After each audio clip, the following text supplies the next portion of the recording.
स्वागत है दोस्तों, एक बार पुनः आपका हमारे YouTube channel online coaching by doctor Sujit sir में। दोस्तों एक बार पुनः उपस्थित हुआ आपके बीच में।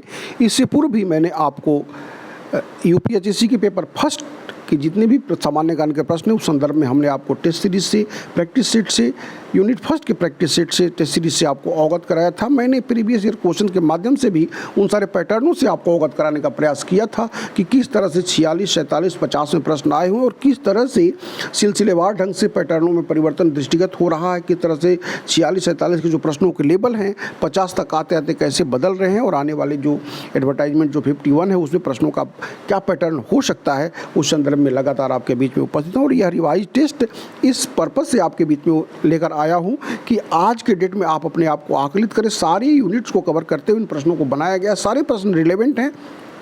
बार बार मैंने आपसे कहा है कि सामान्य ज्ञान की महत्वपूर्ण भूमिका होती है आपके सिलेक्शन में, फाइनल सिलेक्शन में, आपको टॉप पोजीशन में लाने में। और यह प्रश्न ऐसे नहीं होते कि आप उसको कर नहीं पाएंगे, चाहे आप जिस स्ट्रीम के हों, साइंस के हों, कॉमर्स के हों, आर्ट्स के हों, आप निश्चित तौर पर कर सकते हैं, अच्छा मार्क्स गेन कर सकते हैं। इन प्रश्नों को देखिएगा, आत्मसात करते हुए चलेगा और ऑनेस्टली अपने को वॉच आउट करते हुए चलेगा, क्योंकि आने वाले समय में दिसंबर तक या इस परीक्षा के इस साल के अंत तक हो सकता है परीक्षा आपको देखने को मिले और उस समय आपकी पकड़ पूरी तरह से महत्वपूर्ण होनी चाहिए, जिससे कि आप अपनी स्वर्णिम सफलता सुनिश्चित कर सकें। आइए स्टार्ट करते हैं इस क्विज को, इस रिवाइज टेस्ट को, मॉक टेस्ट को, और आप इसमें आंसर देते हुए चलेगा। लिमिटेड टाइम में आपको जवाब देना है। आइए स्टार्ट बटन दबाते हैं। यहाँ पर जो फॉर्मेलिटी है उसको पूरा करना है, आप जानते हैं। यहाँ पे नाम आपको डालना है, इसके बाद फिर आपको यहाँ पर ईमेल आईडी डालनी है, इसके बाद यहाँ पे आपको नंबर की एंट्री करनी है जिससे कि आप पार्टिसिपेट कर सकें। और उसके बाद फिर आपको स्टार्ट बटन दबाते ही ये क्विज खुल जाएगा। ये देखिए स्टार्ट क्विज दबा दिया मैंने यहाँ पे और इसके बाद ये प्रश्न आने लगा। यहाँ पर टाइमिंग भी शुरू हो गई, देखिए 20 मिनट का समय है। पहला प्रश्न देखते हैं। यहाँ पे हाल ही में यह करंट अफेयर्स का प्रश्न है और जैसा कि आप जानते हैं आपके 6 यूनिट से मैंने कवर किया है। हाल ही में किस देश के लोगों के साथ एकजुटता दिखाने तथा उस देश के 8 लाख लोगों के नरसंहार की याद में कुतुब मीनार को उस देश के राष्ट्रीय ध्वज के रंगों से रोशन किया गया। भारत सरकार के द्वारा उस देश के लोगों के प्रति जो सम्मान जताते हुए, एकजुटता दिखाते हुए जो वहाँ पे नरसंहार हुआ था, यह किस देश में हुआ था यह आपको बताना है। यहाँ पर देखिए 4 ऑप्शन हैं।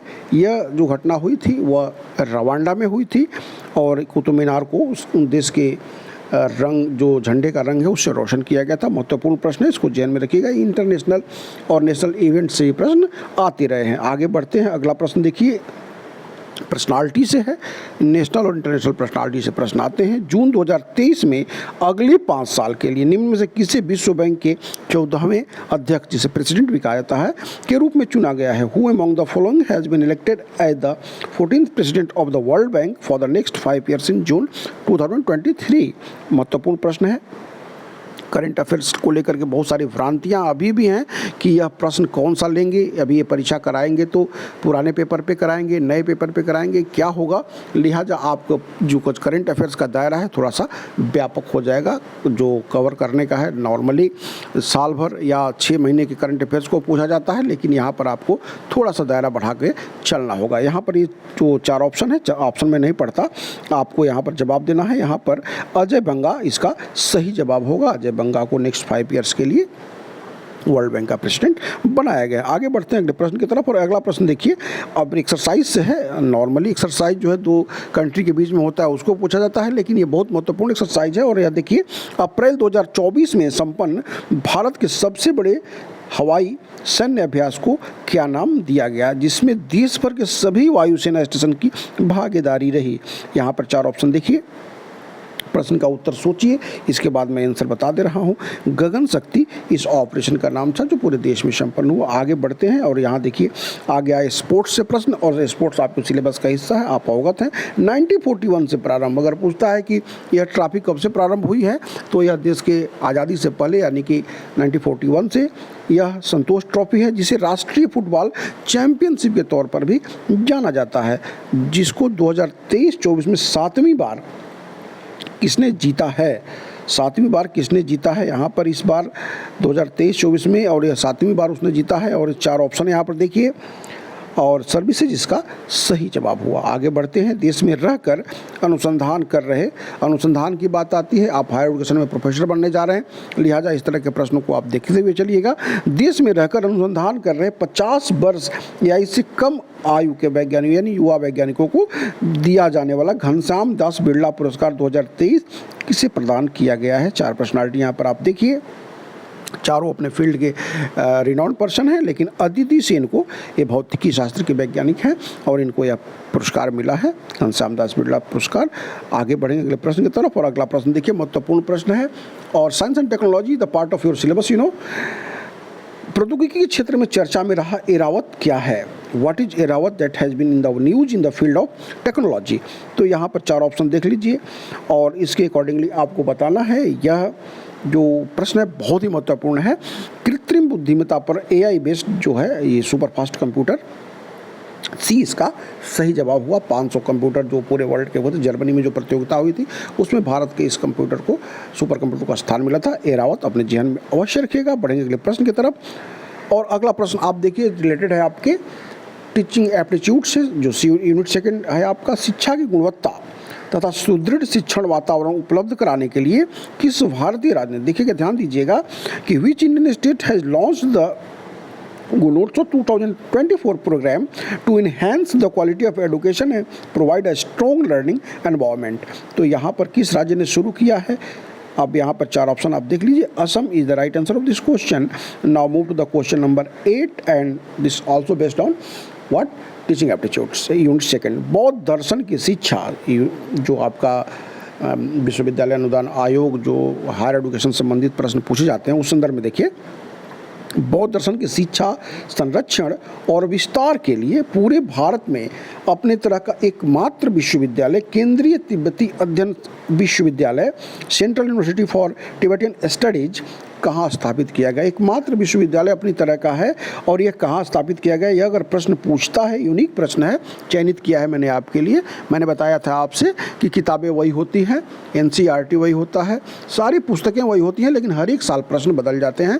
तो एक ढर्रे पर चलने के अलावा आपको भी अपनी थोड़ी दायरे को बढ़ाना होगा, प्रश्नों का चयन करना होगा। बहरहाल आइए इसका आंसर देखते हैं। वाराणसी सारनाथ में यह स्थापित है, उत्तर प्रदेश इसका सही जवाब है, ध्यान में अवश्य रखिएगा।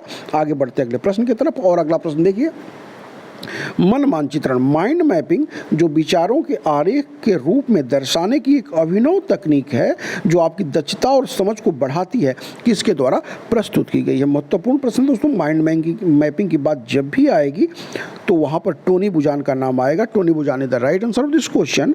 Now move to the question number 10 और ये देखिए नेशनल एजुकेशन पॉलिसी से 2020-2022 के संदर्भ में बातें की जा रही है बेस्ड ऑन 2020 राष्ट्रीय शिक्षा नीति 2022 में उच्च शिक्षा में एकल केंद्रीय प्राधिकरण के तहत निम्न में से क्या प्रस्तावित है? अब इसमें देखिए जो take a break education to all light but tight education transformation, तो इसमें light but tight is the right answer of this question. अब लचीलापन के साथ जो है, हल्कापन के साथ कठोरता की बात इसमें कही गई है। बढ़ते हैं अगले प्रश्न की तरफ और अगला प्रश्न देखिए, यह आपका आईसीटी से भी है और यह आपके एजुकेशन पोर्टल से भी है। निम्न में से किसे शिक्षा मंत्रालय के वन स्टॉप एजुकेशन पोर्टल के तौर पर जाना जाता है? यहाँ पर वन स्टॉप एजुकेशन पोर्टल के तौर पर साक्षात पोर्टल को बनाया गया है। बी इसका सही जवाब हुआ। बढ़ेंगे अगले प्रश्न की तरफ और एक और देखिए, ये ऑनलाइन आईसीटी संबंधित प्रश्न है। निम्न में से शॉप्सी ऐप लॉन्च करने वाली किस कंपनी ने भारतीयों को निःशुल्क अपनी ऑनलाइन कंपनी बनाने की अनुमति प्रदान करी है? तो यहाँ पर देखिए मीशो, मंत्रा, स्नैपडील और फ्लिपकार्ट आप अवगत होंगे निश्चित तौर पर, और फ्लिपकार्ट इसका सही जवाब हुआ। अगले प्रश्न को देखते हैं। कंप्यूटर में एक प्रकार का मॉलवेयर जो खुद को वैध कोड या सॉफ्टवेयर के रूप में छिपाता है उसे कहते हैं। अब यहाँ पर 4 ऑप्शन देखिए आप, चारों जो हैं वह संबंधित है साइबर सिक्योरिटी से, लेकिन ट्रोजन हॉर्स जो है इसका सही जवाब होगा। आगे बढ़ते हैं। कंप्यूटर संख्या प्रणाली के बाइनरी नंबर सिस्टम जिसमें सिर्फ 2 अंक होते हैं, 0 और 1 होते हैं, का बेस अंक क्या होता है? दोस्तों इसका जो बेस अंक होता है वह 2 होता है। मैंने आपसे बताया था कि प्रश्न ऐसे नहीं होते कि आप उसको सॉल्व नहीं कर पाए, बस सिर्फ पैटर्नों से आप अवगत हो लेंगे तो निश्चित तौर पर सफलता आपको मिलेगी, चाहे आप जिस स्ट्रीम के हों। और इसकी भूमिका बहुत ही महत्वपूर्ण है जीके विशेषज्ञ की भूमिका, क्योंकि आप अपने सब्जेक्ट के माहिर हैं, इससे आप अच्छी तरह से अवगत हैं। और एक बार और भी कहूँगा आपसे कि अगर आपको लगता है किसी भी स्तर पर कि आपको हमसे जुड़ने की आवश्यकता है, हमारे प्रैक्टिस सेट की आवश्यकता है, हमारे टेस्ट सीरीज की आवश्यकता है, तो आप हमसे जुड़ करके वो प्राप्त कर सकते हैं। बड़े ही नॉमिनल प्राइस पर वो सारी चीज़ें आपको उपलब्ध करा दी जाएंगी और टील एग्जामिनेशन आप हमारे साथ बने रहेंगे। बहरहाल अगले प्रश्न की तरफ बढ़ते हैं और अगला प्रश्न देखिए, भारत में कौन सा राष्ट्रीय उद्यान पक्षियों के स्वर्ग के नाम से प्रसिद्ध है? हम आ गए पीपल एंड एनवायरनमेंट यानी कि यूनिट 4 की तरफ, और यहाँ पे 4 ऑप्शन आपको दिखाई दे रहे हैं। Which national park is in India is famous as the paradise of birds? Now you see all the options and Kevaladev Ghana Rashtriya Udyan is the right answer of this question. Now move to the question number 16. This is very important question. Ozone परत जिसको Dobson इकाई मापा जाता है, यानी कि एक प्रश्न आपको मिल जाएगा, अगर ओजोन लेयर को मापना है किस स्केल से, तो डॉप्सन से मापा जाता है। ओजोन परत किसमें समताप मंडल में मिलता है, यह भी आपको कभी कभी प्रश्न पूछता है। जिसके या कहाँ है, तो अंटार्कटिका के ऊपर, यही पूछता है किस महाद्वीप के ऊपर है, तो अंटार्कटिका के ऊपर। जो छिद्र का पता कब चला था, किस वैज्ञानिकों ने पता लगाया था, तो 1985 में ब्रिटिश साइंटिस्ट ने पता लगाया था इसको। ये सारी चीज़ें हो गई, लेकिन इसके संरक्षण के लिए ओजोन परत संरक्षण दिवस कब मनाया जाता है, यह प्रश्न महत्वपूर्ण हो जाता है यहाँ पे। तो इसका जो सही जवाब होगा वह होगा 16 सितंबर। इसको अपने ध्यान में अवश्य रखिएगा। बढ़ेंगे अगले प्रश्न की तरफ। यह देखिए, आज का जो एनवायरमेंटल इशूज है, मैंने आपसे बताया था कि आपको नज़र रखनी होगी। प्रश्नों के चयन में 50 में बहुत सारे परिवर्तन दृष्टिगत हुए थे, और जिस तरह से एक तरह से इग्नोर किया गया था एनवायरनमेंट को, वह 50 में पूरी तरह से आगे आ गया था, क्योंकि बहुत सारे प्रश्न 50 से ही आए हुए एनवायरनमेंट से आए हुए थे। तो इसको भी ध्यान में रखना होगा कि एनवायरनमेंट की महत्वपूर्णता बढ़ गई है। यहाँ पर देखिए, स्लोवानिया यानी कि यह एक द्वीप जो था यहाँ ख़त्म हो गया, यहाँ के बहुत सारे द्वीप खत्म हो गए थे, ग्लेशियर ख़त्म हो गए थे ग्लोबल वार्मिंग की वजह से। स्लोवानिया के बाद एक पहला कौन था? स्लोवानिया। यहाँ पर दूसरा पॉइंट बताना हूँ, स्लोवानिया के बाद ग्लोबल वार्मिंग और जलवायु परिवर्तन के कारण कौन सा देश बहुत जल्द अपने सारे ग्लेशियर्स खो देने वाला देश हो सकता है? अगर बचाव नहीं किया गया तो दोस्तों, वेनेजुएला साउथ अमेरिकन कॉन्टिनेंट का ये कंट्री है। वेनेजुएला यह हो सकता है, उस श्रेणी में जा सकता है। मोस्टली इसके आइलैंड, जो ग्लेशियर आइलैंड से, वो समाप्त होने के कगार पे पहुंच चुके हैं। बढ़ते हैं अगले प्रश्न की तरफ। और अगला प्रश्न देखिए, महत्वपूर्ण प्रश्न, यह भी जो है करंट एनवायरमेंटल इशूज है। उत्तर भारत में रेगिस्तान विस्तार को रोकने तथा पहाड़ियों पर हरित आवरण बहाल करने के उद्देश्य से चलाई जा रही अरावली ग्रीन वॉल परियोजना में कौन सा राज्य सम्मिलित नहीं है? अरावली की बात जब भी आती है, सबसे ओल्डेस्ट जो फोल्डेड माउंटेन की बात आती है, अवशिष्ट पर्वत की बात आती है, अरावली का जिक्र आता है। लेकिन यहाँ पर अरावली ग्रीन वॉल परियोजना में कौन सा राज्य सम्मिलित नहीं है दोस्तों? हरियाणा, राजस्थान, गुजरात और दिल्ली तो सम्मिलित हैं, लेकिन हिमाचल प्रदेश इसका पार्ट नहीं है। यह इसका सही आंसर भी हुआ। अगला प्रश्न देखिए, जाति, वर्ग, धर्म आदि के आधार पर सांप्रदायिक निर्वाचन की वकालत 1909 में किसके द्वारा की गई थी? दोस्तों, यही बेस था भारत पाकिस्तान के बंटवारे का। जो हुआ वह यही हुआ 1909 में, मार्ले मिंटो इसका सही जवाब होना चाहिए। सी इसका सही जवाब है। इस प्रश्न को, यह एवरग्रीन क्वेश्चन है, निश्चित तौर पर आते रहा है, अपने ध्यान में अवश्य रखिएगा, मार्ले मिंटो को याद रखिएगा। हम बढ़ते अगले प्रश्न की तरफ। और अगला प्रश्न देखिए, यह हिस्ट्री एंड कल्चर का है। निम्न में से किस नगर को सिराजे हिंद के रूप में जाना जाता है? सिराजे हिंद के रूप में शैक्षणिक वातावरण के महत्वपूर्णता के दृष्टिकोण से जौनपुर जूना खां के नाम पर इसकी स्थापना हुई थी। फिरोज शाह तुगलक ने करी थी। मोहम्मद बिन तुगलक को जूना खां भी कहा जाता था, यह बाद की बात है। यहाँ पर इस प्रश्न को देखते हैं, सिराजे हिंद के तौर पर, तो यहाँ पर मालवा, आगरा, अजमेर और जौनपुर इसका सही जवाब होगा। बढ़ते हैं आगे। निम्नलिखित में किसे एशिया का ज्योति पुंज के तौर पर जाना जाता है? महत्वपूर्ण प्रश्न है। Which of the following is known as the light of Asia? Gautam Buddha सही जवाब हुआ। आगे बढ़ते हैं।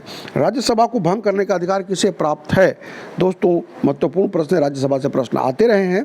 राष्ट्रपति को, उपराष्ट्रपति को, सर्वोच्च न्यायालय को राज्यसभा कभी भी भंग नहीं होती, इसको अपने ध्यान में रखिएगा। और यह गया उपरोक्त में से कोई नहीं। आगे बढ़ते हैं।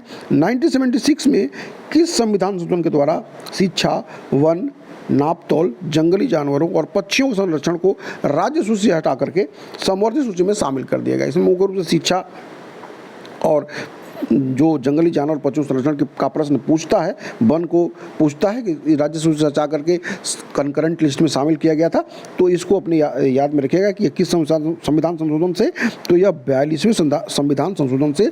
और इसको भी ध्यान में रखिएगा कि मिनी संविधान भी बोला जाता है, इतने ज़्यादा संशोधन हुए थे। 42 अमेंडमेंट 1976। आगे बढ़ते हैं। निम्न से किस स्थान पर शांति का सागर नामक स्थान स्थित है? यह आपका सोलर सिस्टम से प्रश्न है। सी ऑफ ट्रैंक्विलिटी की बात यहाँ पर की जा रही है। और Sea of Tranquility the part of what? Moon. और एकमात्र उपग्रह है जो नेचुरल सैटेलाइट है पृथ्वी का, आप अवगत होंगे। तो पृथ्वी से इसकी दूरी भी पूछता है, 3,85,000 किलोमीटर ऑलमोस्ट। ये भी प्रश्न पूछता है कि चंद्रमा से पर अर्थ चंद्रमा से जो प्रकाश आता है अर्थ पर कितने देर में पहुंचता है? तो 1.4 सेकेंड। अगर सूर्य का पूछता है तो 8 मिनट 16 सेकेंड। सूर्य का प्रकाश पृथ्वी पर कितने देर में आता है? दूरी कितनी है सूर्य से पृथ्वी की? 14,96,00,000 किलोमीटर। तो ये सारी 1 एस्ट्रोनॉमिकल यूनिट, ये सारी बातें होती रहेंगी। तो यहाँ पर इसका जो जवाब हुआ चंद्रमा। आगे बढ़ते हैं अगले प्रश्न की तरफ। और अगला 25वां प्रश्न देखिए। जुलाई 1982 में स्थापित राष्ट्रीय कृषि और ग्रामीण विकास बैंक की स्थापना किस समिति के आधार पर की गई थी? नाबार्ड की बात की जा रही है। और यह किस समिति के आधार पर की गई थी? समिति से प्रश्न आते हैं। बी शिवरामन समिति 1982 में वो थी नाबार्ड की स्थापना, ध्यान में रखिएगा। आगे बढ़ते हैं। निम्नलिखित में से किसने कहा था, स्टेटमेंट से क्वेश्चन आते हैं, निम्नलिखित में किसने कहा था कि ब्रिटिश शासन की सबसे अधिक महत्वपूर्ण उपलब्धि भारत का एकीकरण था? दोस्तों, के.एम. पन्नीकर ने इस बात को कही थी। KM. Panikkar is the right answer. बीमा ग्राहकों के हितों की रक्षा के उद्देश्य से 1999 में किस संवैधानिक संस्था की स्थापना की गई थी? बीमा ग्राहकों के हितों की रक्षा के उद्देश्य से 1999 में किस वैधानिक संस्था की स्थापना की गई थी? दोस्तों, IRDAI। इसका सही जवाब हुआ वैधानिक संस्था की बात करी जा रही है। इसको भी अपने ध्यान में रखिएगा, महत्वपूर्ण प्रश्न है इकोनॉमिकल पॉइंट ऑफ व्यू से। आगे देखते हैं। निम्न में से किस फसल को नगदी फसल के रूप में परिभाषित नहीं किया जा सकता है? यानी कि जो 3 है वो तो नगदी फसल हैं, कैश क्रॉप्स हैं, लेकिन एक इसमें से नहीं है, तो वह आपको बताना है। तो स्वाभाविक है कॉटन, टोबैको और शुगर केन या कैश क्रॉप्स हैं, लेकिन गेहूं जो है वह नहीं है। आगे बढ़ते हैं अगले प्रश्न की तरफ। और अगला प्रश्न देखिए। फरवरी 2024 में केंद्र द्वारा लॉन्च पीएम सूर्य घर मुफ्त बिजली योजना में हर महीने पात्र परिवार को कितनी यूनिट तक बिजली मुफ्त प्रदान की जाएगी? यह योजना केंद्र द्वारा शुरू की गई फरवरी 2024 में, और कितनी यूनिट फ्री में प्रोवाइड की जाएगी? तो दोस्तों, इसका जो सही जवाब होगा वो होगा 300 यूनिट। और हम आगे अंतिम प्रश्न की तरफ। गंगा तथा उसकी सहायक नदियों को पुनर्जीवित करने के लिए नमामि गंगे मिशन की शुरुआत कब की गई थी? अक्सर दोस्तों यह प्रश्न पूछता है नमामि गंगे मिशन से या फिर गंगा एक्शन प्लान से। तो इसकी शुरुआत की गई थी 2014 में। और इसी के साथ हम इसको सबमिट करेंगे। एक बार पुनः कहेंगे कि अगर आपको लगता है कि हमसे जुड़ने की आवश्यकता है, हमारे टेस्ट सीरीज़ की आवश्यकता है, हमारे प्रैक्टिस सेट की आवश्यकता है, तो आप उसको हमसे जुड़ करके व्हाट्सएप करके प्राप्त कर सकते हैं बड़े ही नॉमिनल कॉस्ट पर, और अपनी अनंतिम सफलता सुनिश्चित कर सकते हैं। आइए इसको सबमिट करते हैं, रिजल्ट को देखते हैं। दोस्तों, इसको हमने सबमिट कर दिया। यहाँ पर व्यू रिजल्ट देखते हैं और यहाँ पर रिजल्ट का वेट कर रहे हैं। देखिए, और यहाँ पे यह आपका रिजल्ट डिक्लेयर हो गया 30 आउट ऑफ 30, 100%। आशा करेंगे भविष्य में आप भी इसी तरह से मार्क्स गेन करें। दोस्तों, इसी के साथ यह श्रृंखला समाप्त होती है। आगे भविष्य में हमारी मुलाकात आपसे होती रहेगी। तब तक के लिए